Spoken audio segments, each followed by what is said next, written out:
All right, welcome to the Explainer. Today, we're diving into a really personal journal entry that I think tackles a feeling we all know way too well. It's called A Song for Super Christians and Clark Christians, and it's all about that gap, the one between who we feel we should be and who we actually are. So, let me just ask you this straight up. Have you ever felt like you just don't measure up? Like there's this perfect version of yourself that you're supposed to be, but you're constantly falling short? It's a feeling pretty much everyone has, and it's the absolute heart of what we're talking about today. So the author, Mildred Achoke, she kicks things off with this incredibly honest confession.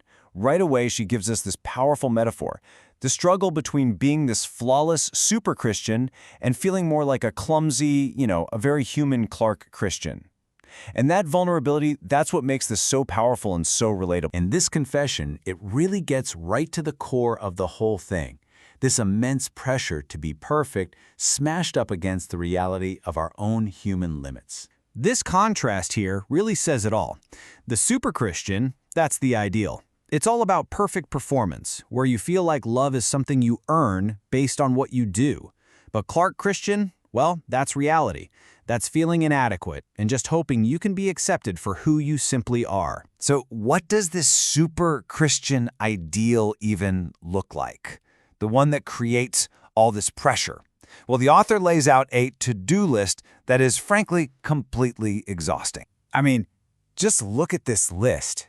It's insane.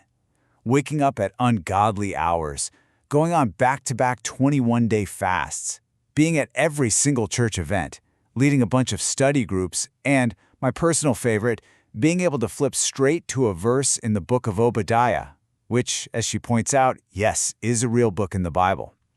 This isn't just a high standard, it's practically superhuman. And her own reaction just says everything, doesn't it? Phew, I got tired just writing that. You can just feel the burnout in those words. It's one of those moments where you just nod along. Because that level of expectation is draining for anyone. So this feeling of total exhaustion leads her to a really important insight. She realizes the issue isn't the activities themselves, it's the reason she's doing them. And this realization pivots the whole conversation to a really powerful idea, the difference between religion and a relationship. Now, in this context, the author defines religion as a system of man-made rules. It's all about performing, doing stuff because you feel like you have to, or to make other people happy. And this, she says, is where that exhaustion and that feeling of never being good enough comes from. But then, on the flip side, she talks about a relationship. Here, you might be doing the exact same things, praying, fasting, studying, but your motivation is totally different. It's not driven by rules. It's driven by love, by a real connection. The whole focus shifts from performance to just being present. So, okay, how do you actually get from the burnout of religion to the freedom of a relationship? For the author, the big breakthrough moment didn't come from some lecture or a book. It came from a song that just made everything click. She describes being at this real low point, feeling like a total Clark Christian when a song came on, and she just wept.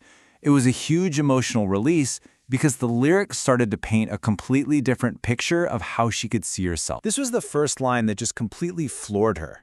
Can you imagine hearing that when you feel like a total failure? It's not a message of judgment. It's this incredible unconditional acceptance. It's not about what you've done. It's about who you are. And then this next line, it speaks right to the security of that love.